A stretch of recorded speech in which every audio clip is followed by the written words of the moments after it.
mematikan. Bersaing, ayo sama-sama menuju ke kemakmuran bersama.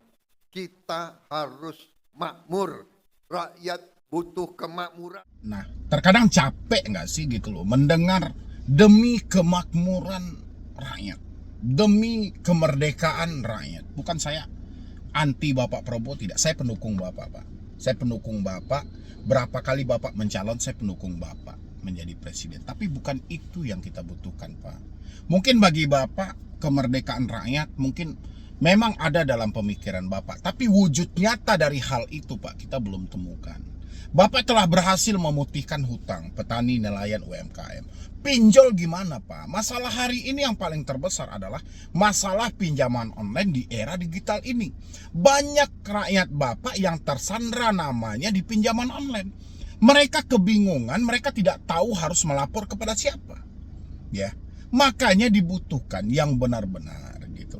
Saya memperhatikan selalu setiap pidato Bapak, ya memang ya Bapak seorang pejuang banget gitu loh, NKRI banget, merah putih banget gitu loh. Tapi fakta yang terjadi hari ini, saya belum melihat Bapak Prabowo sepenuhnya gitu loh, benar-benar mementingkan kepentingan rakyat. Ini saya belum melihat.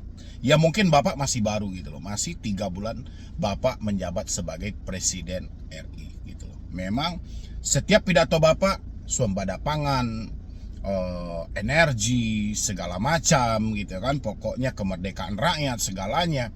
Oke, nggak ada masalah. Tapi cuman satu yang Bapak pahami, kalau perkara pinjol tidak Bapak benahi, Bapak perbaiki ekonomi, mau Bapak menjadi 2 periode atau 3 periode nantinya, pinjol ini tidak Bapak perbaiki, sistem yang saat ini berjalan, ekonomi Indonesia tidak baik-baik saja. Masih banyak rakyat Bapak yang mati kelaparan gara-gara didesak untuk bayar hutang. Masih banyak rakyat Bapak yang ditekan dengan bunga tinggi. Minjam 500.000 disuruh membalikan 1,3. Ini pinjol di bawah naungan OJK yang hari ini namanya diganti.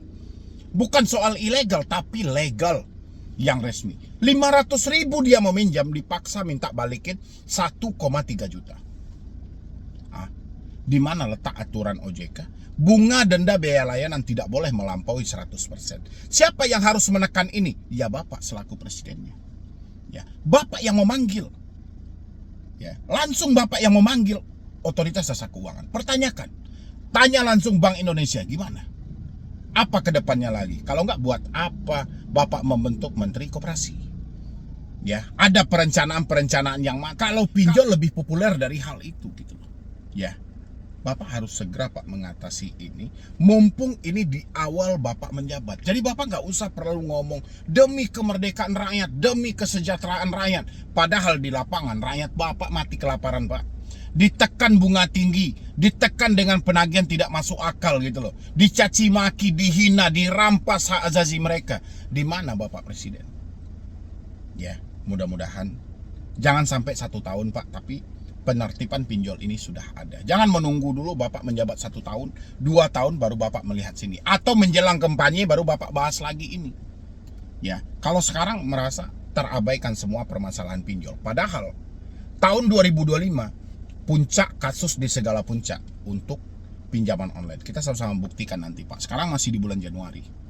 Ya, kita lihat nanti betapa lumpuhnya ekonomi rakyat Bapak gara-gara pinjaman online. Berapa banyak yang akan kehilangan nyawa nanti gara-gara teroran pinjaman online. Kalau ini tidak dibenahi, OJK tidak Bapak perbaiki, korbannya akan berjatuhan, rakyat Bapak akan lebih sengsara. Yuk buat teman-teman semuanya, teman-teman sudah mendengar pidato terbaru dari Bapak Presiden?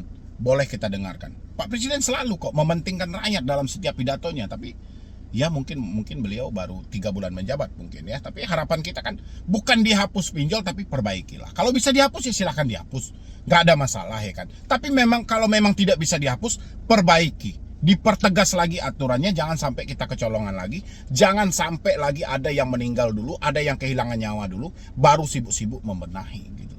Dipimpin oleh para pengusaha, saudara-saudara sekalian.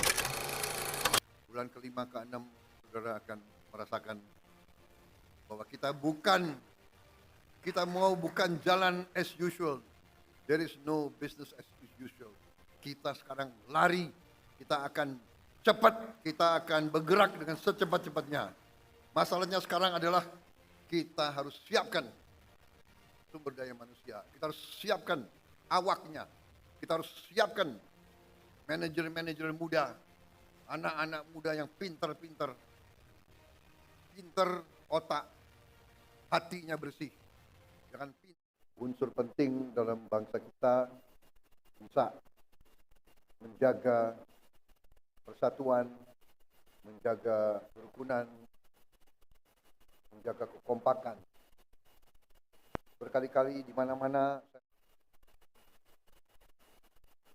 di tengah dinamika geopolitik, geoekonomi, dan geostrategi dunia, persaingan semakin keras antara blok-blok ekonomi, antara kekuatan-kekuatan besar.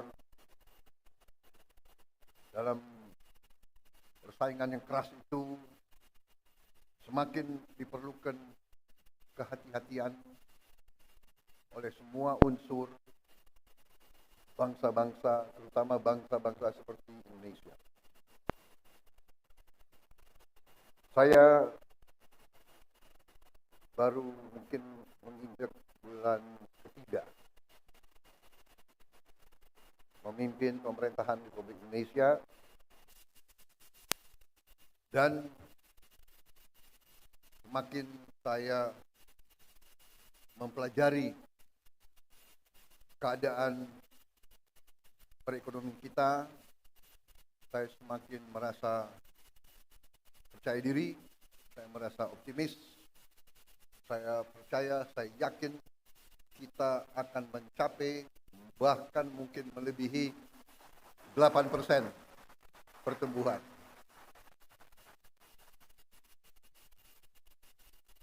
Mungkin banyak yang nyinyir, karena ini memang salah satu kelemahan daripada elit Indonesia adalah tidak percaya diri, ya kan?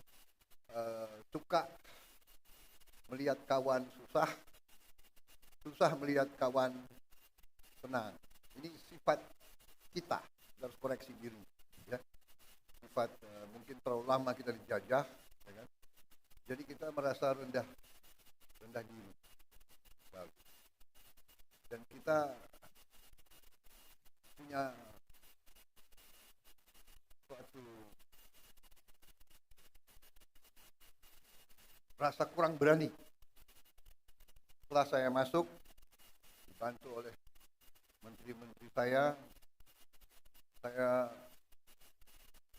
positif, kita akan bikin kejutan-kejutan besar di minggu-minggu dan bulan-bulan yang akan datang.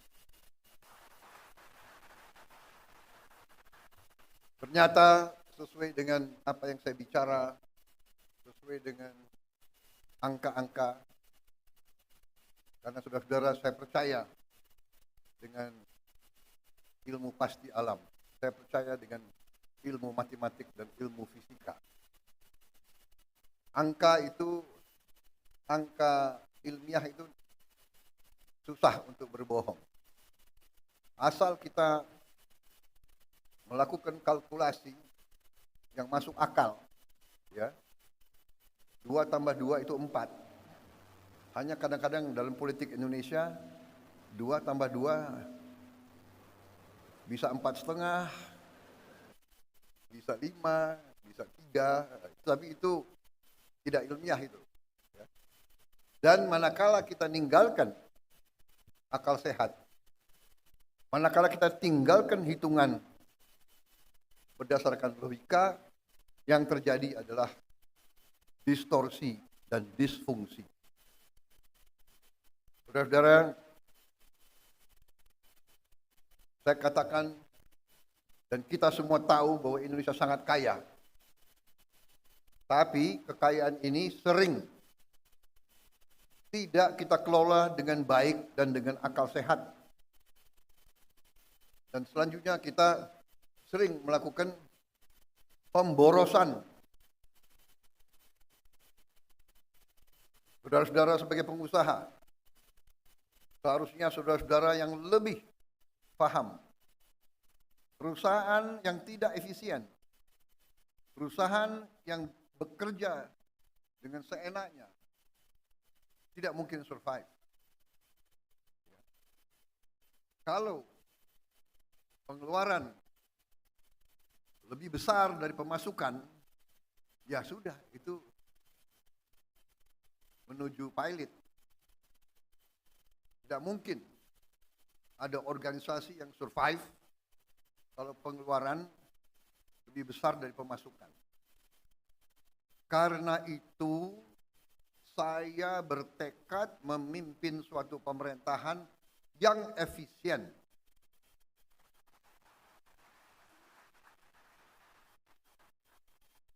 Saya paham banyak yang tidak percaya bahwa ini bisa tercapai.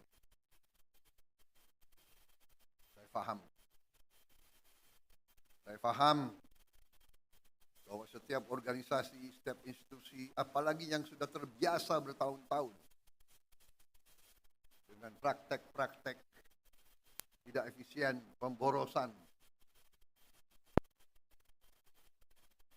akan berusaha untuk mengakal-akalin pimpinan. Saudara-saudara, sudah saya katakan berkali-kali, saya sudah lama jadi orang Indonesia. Teknik akal-akal itu semua saya paham.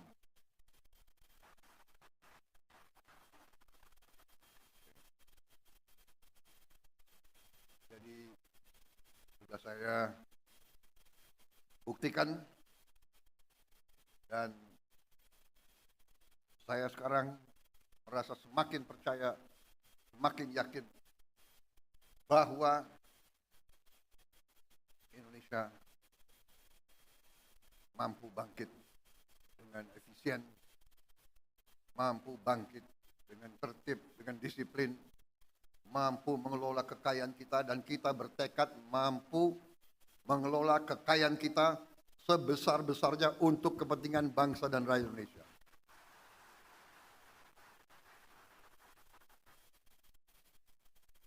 Saya kira inti yang ingin saya sampaikan itu, saudara-saudara, kebijakan-kebijakan yang saya bersama pemerintah, bersama pembantu-pembantu saya, kebijakan yang kita keluarkan adalah kebijakan yang semata-mata untuk kepentingan bangsa dan rakyat Indonesia. Tidak ada kepentingan lain, tidak ada orientasi lain, dan karena itu untuk kepentingan bangsa, kepentingan negara, kepentingan rakyat, kita tidak ragu-ragu, kita akan laksanakan dengan segenap kekuatan dan daya yang ada di kita. Saya kira intinya itu, karena itu saya sangat gembira, saya ucapkan selamat kepada tokoh-tokoh Kadin, saudara-saudara memegang peran penting dalam menjalankan ekonomi Indonesia. Saudara-saudara, saya ingin memberi peran yang lebih besar kepada swasta.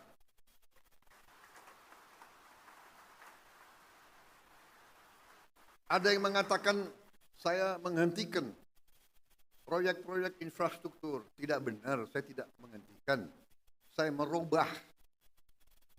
Infrastruktur akan sebagian besar saya serahkan kepada swasta untuk membangun.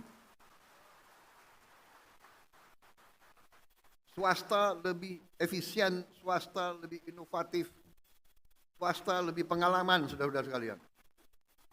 Jadi nanti jalan tol, pelabuhan, bandara, saya serahkan swasta, silakan bergerak semuanya.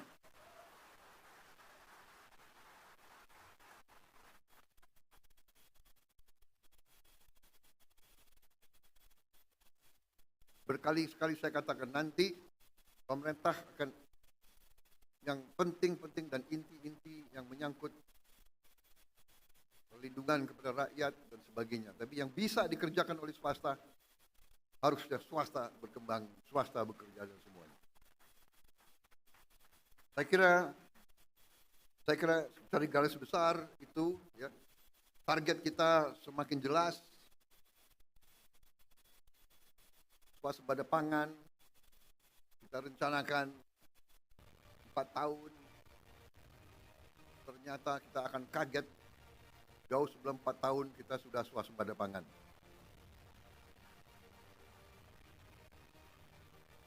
Swasembada energi demikian juga, mungkin kita negara tidak banyak di dunia yang akan memiliki green energy, kita akan memiliki energi terbarukan yang utuh dan yang substansial. Di bidang lain saya kira semuanya bagus, baik. Kita akan investasi besar-besaran tahun ini. Saya kira itu yang bisa saya sampaikan. Ini baru 3 bulan. Tolong tunggu sabar sedikit. Mungkin bulan ke-5 ke-6 saudara akan merasakan bahwa kita mau bukan jalan as usual. There is no business as usual. Kita sekarang lari, kita akan cepat, kita akan bergerak dengan secepat-cepatnya. Masalahnya sekarang adalah kita harus siapkan sumber daya manusia. Kita harus siapkan awaknya. Kita harus siapkan manajer-manajer muda, anak-anak muda yang pintar otak, hatinya bersih. Jangan pintar otak, hatinya nggak bersih, bahaya itu. Ya. Kita mau anak-anak muda yang pintar, hatinya merah putih, bekerja keras, bangkit Indonesia semuanya. Saya kira itu dari saya. Terima kasih Saudara Rozan, terima kasih Arsyad, Saudara, terima kasih Anindya dan semua kelompok. Bersaing itu bagus, perbedaan itu biasa, tapi pada saatnya negara sekarang butuh persatuan, butuh kesatuan. Pemimpin harus kompak. Siapa yang nomor 1, nomor 2, nomor 3 tidak masalah. Nanti gantian saja, ya kan? Gantian saja, jangan benar nggak? Semua kira mau jadi presiden enak, ya kan?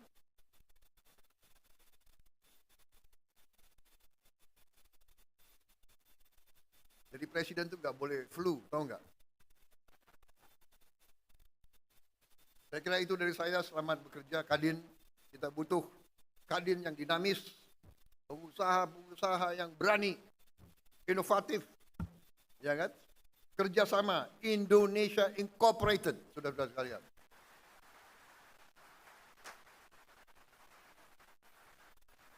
Bersaing yang bagus, tapi tidak bersaing secara mematikan. Bersaing, ayo sama-sama menuju ke kemakmuran bersama. Kita harus makmur. Rakyat butuh kemakmuran. Kemakmuran dipimpin oleh para pengusaha, saudara-saudara sekalian. Wassalamualaikum warahmatullahi wabarakatuh. Selamat bekerja Kadin. Selamat berjuang. Rakyat menanti. Nah, gimana buat teman-teman semuanya? Sepanjang pidato Bapak Presiden Prabowo, demi kepentingan rakyat kan? Semuanya demi kepentingan rakyat. Faktanya apa? Sekarang rakyat bagian mana gitu loh. Ya, kalau Bapak Prabowo bilangin dalam pidato dia, ini baru bulan ketiga kita menjabat. Belum nanti bulan ke-6, bulan ke-12. Oke, kita tunggu. Ya, sama-sama kita tunggu dan silakan teman-teman semuanya isi pendapat Anda bagaimana. Harapan Anda apa gitu loh. Kalau hapus pinjol, ketik semuanya dengan lengkap. Hapus pinjol yang ada di Indonesia. Share channel ini, share video ini bisa sampai ke Bapak Presiden Prabowo Subianto. Biar semua permintaan kita terwujudkan. Ya, teman-teman semuanya.